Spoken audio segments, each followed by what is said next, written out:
So this is one of the hidden gems near our campsite.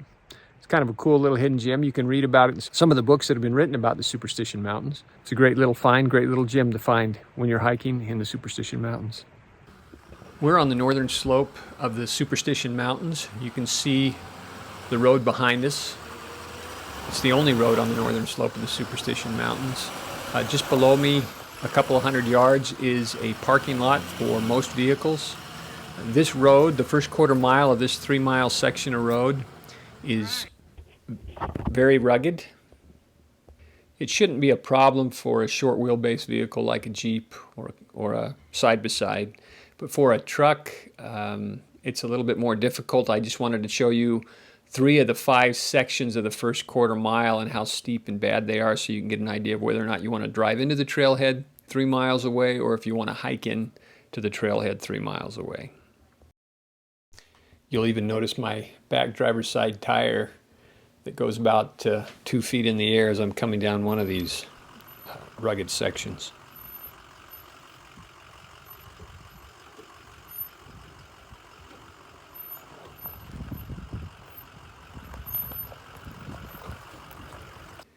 You'll notice that the balance of the road just requires a clearance vehicle. You'll notice that we drop into an old ranch homestead. Troughs, corrals, house foundation. The trailheads are at the far end of this valley. This fork in the road goes to the 2 trailheads. The one to the left is just a couple 100 yards away. In fact, you can see the gate. That's the one we will return to. The one to the right's several 100 yards away, and that's the one we will leave from. Welcome to Hidden Gems of Nature. We're in the parking spot for our 3-day backpacking trip today. Ted will pan around so you can see what the parking lot looks like. We're right on the edge of the Superstition Wilderness area. We're actually going to come out at this spot. We'll actually leave it at another trailhead that's behind us. Ted will pan around so that you can see that trailhead. You can see the water tank in the picture, and that's where the other trailhead is. This is Ted and his boys, Josh, Gavin, and Garrett. Gavin's just 9 years old, and this is his 7th backpacking trip. This is the other trailhead that we're going on. You can see the water tank behind me. I'll pan around so you can see what the trailhead looks like. So we'll head out of this trailhead and return on the other trailhead in 3 days.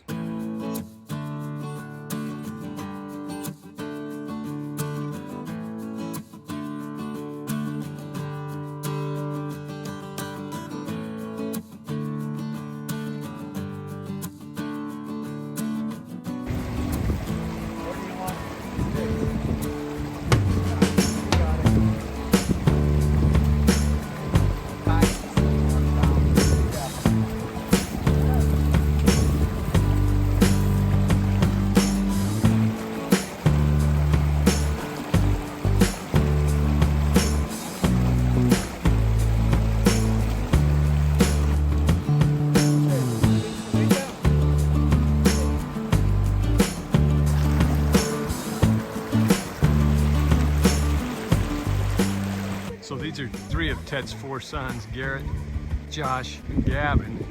Gavin's just gotten old enough to backpack with us in the last couple years. Josh and Garrett you've seen in other videos, as well as their older brother Luke. So this section of the river, we had no choice but to cross. You can see Josh is putting his socks back on.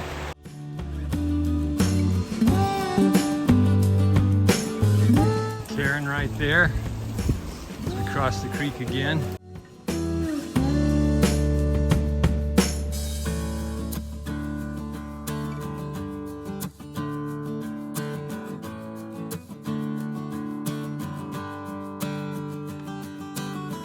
We were unable to cross here, so we had to go up and around. Little peephole rock as you're coming from that direction. Josh and everyone else is coming down.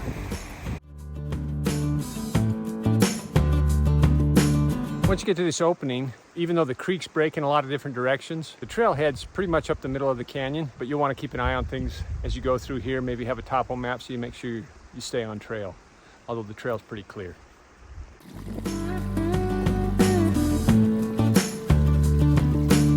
We've been hiking on the far side of this bowl. You can see it behind me, and we'll pass the bowl and then go up to a monolith that's to my right currently. And we'll pass a saddle underneath that monolith. But this is the last of the bowl. Thought I'd take a shot of it so you could see what you're hiking next to as you hike down this trail. There's a lot of cascades along this route because of the abundant rains this winter. Really made for a pretty little hike as we hiked along this creek the entire way up to the saddle.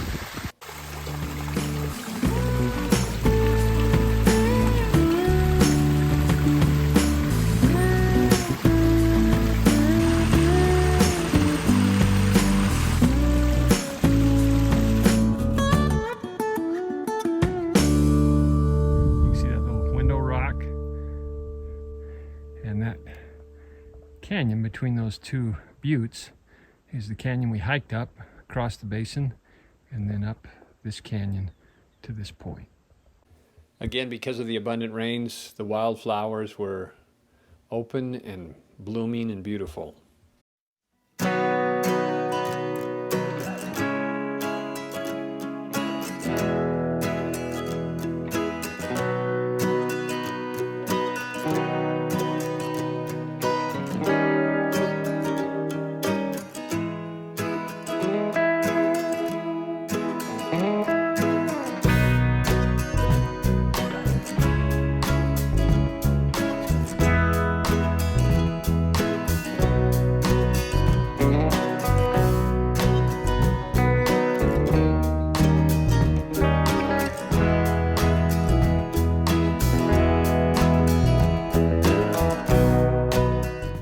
I guess this saddle that we arrived at wasn't just a favorite spot for the trail, but it looks like a nice spot for a lion to hang out at.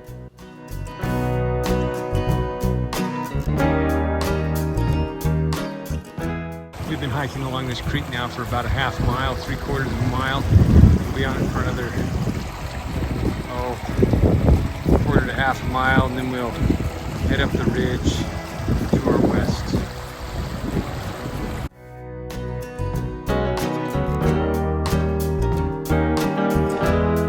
This is a shot of our back trail. The creek is at the bottom of that canyon. I'll pan around so that you can see the saddle that we're going to clear and then head down the other side into the canyon that's adjacent to our camp.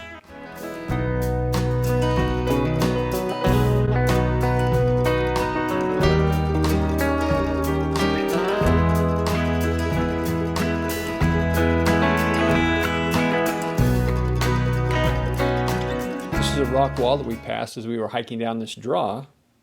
I guess some rancher must have built it. We actually jumped a white-tailed deer and watched it race up to the top of the ridge. You can see it as it's clearing the ridge. And dropping into this canyon below us, our campground will be adjacent to this canyon just to our right, and that's where we'll camp for the night. Coming down the trail, we hit the canyon where we're spending the first night. And there's a spring up at the head of that canyon, so we'll go up and take a look at the spring. It's a beautiful spring.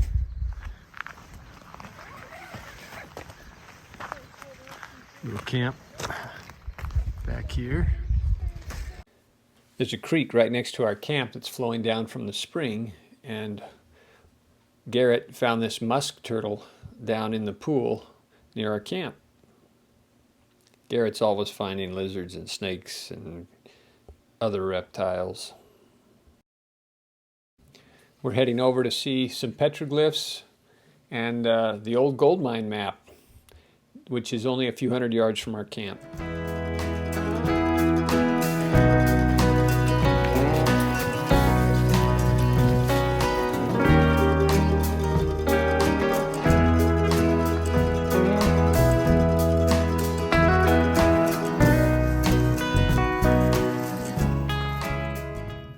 This is one of the hidden gems near our campsite.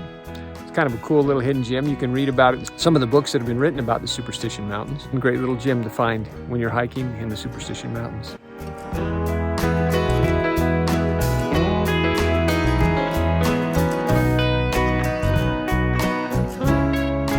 This is the pool down below the spring.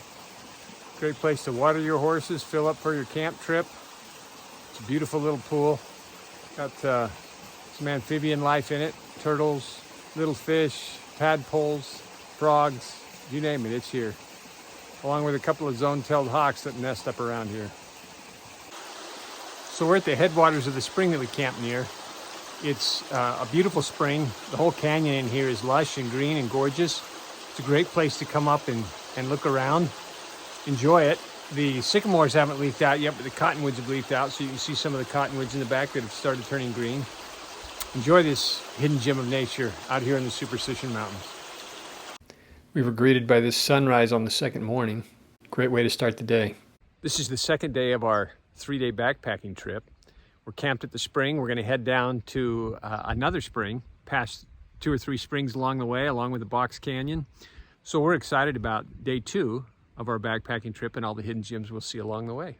Join us as we explore and discover gems all along this trail to our second day destination.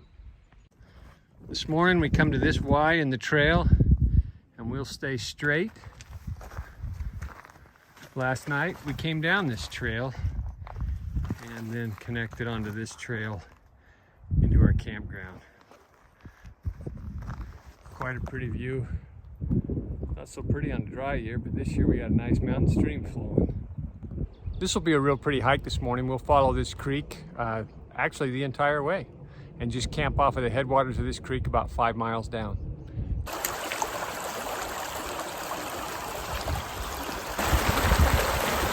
A few more stream crossings again today, but not too many.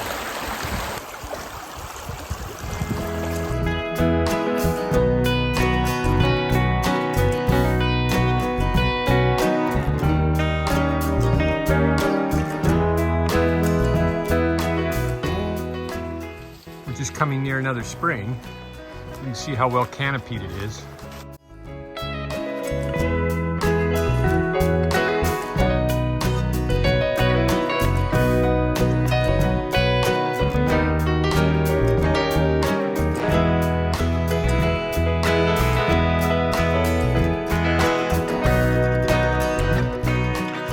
Fork in the trail, we will go straight instead of heading up the mountain. Just past the fork, we cross a tributary that flows into the main stream. It's flowing well this year too. You can see how dense the woodlands are behind me. This is where the spring is. This is a perennial spring. There's always lots of water here. It's really a pretty little riparian area. Enjoy this hidden gem along this creek in the Superstition Mountains. This is the spring that flows into the main creek. It is very overgrown and a lot of trees have fallen down around it.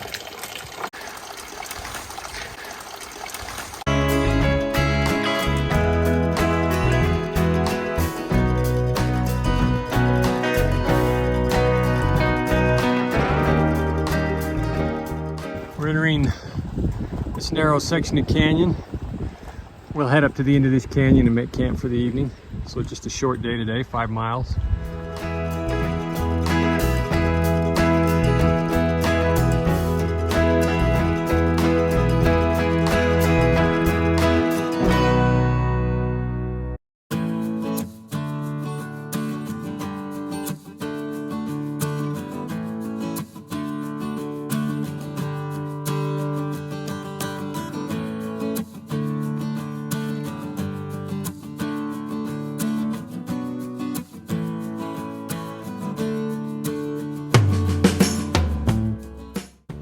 There's an old homestead near our campsite. This is the water trough. We'll head back to the main water supply.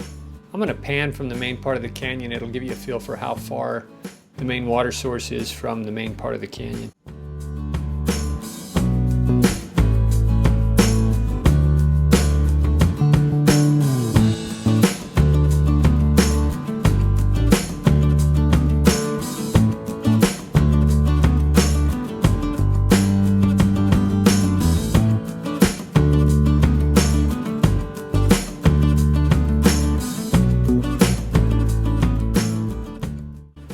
This is the old home with the outer wall and the compound. I'll kind of pan around so you can look at it.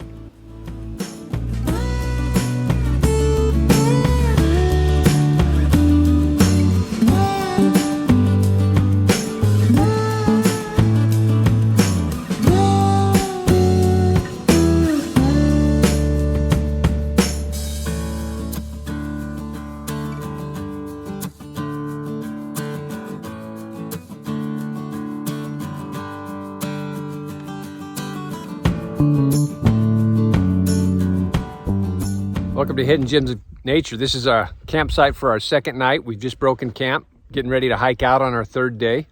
We're hiking back to the trail intersection. We'll hang a right and head back out to our starting point on this loop hike.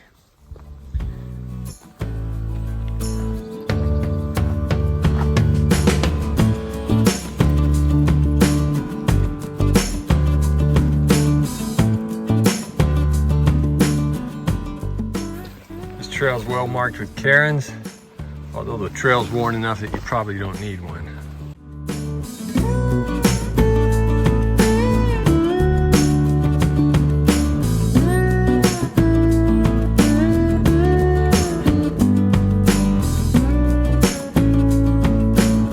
With the saddle, looking down our back trail, we'll cross the saddle and head down into these mountains.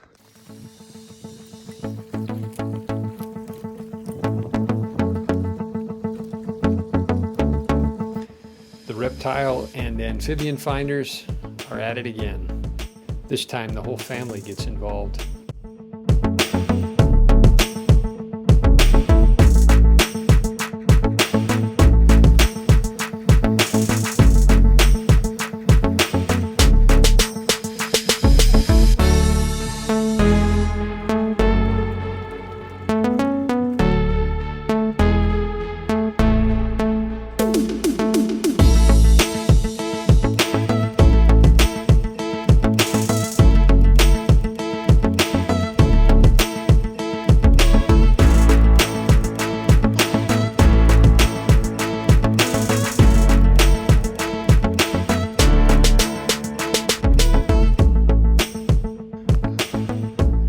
Down the canyon that we have just come up. You can see some of the rock configurations you could see from where we camped last night, which was on the other side of that ridge. And then we'll pan around and show you the other side of the saddle. We're on the saddle from here. It's mostly downhill back to the truck for the finale of the 3-day hike. We get to go through, follow that creek where there's a little bit more green down there. Most of this area was burned out by the Woodbury fire 4 years ago.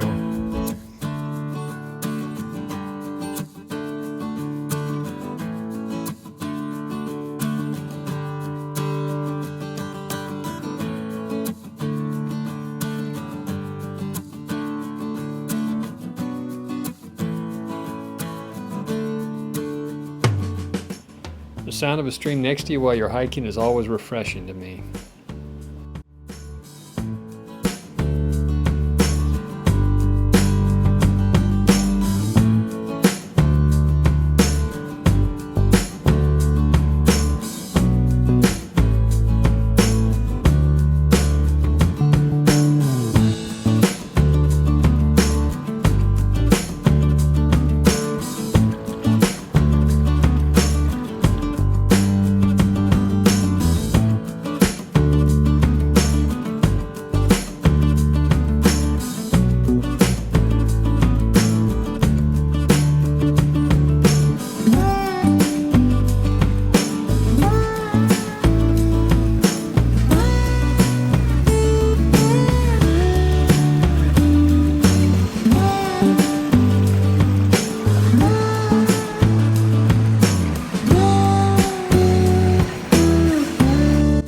Hiking up out of the canyon away from the creek, we'll clear a ridge that's about 200 feet above the creek and then drop down into the truck, so we're only about a quarter mile, half mile from the truck.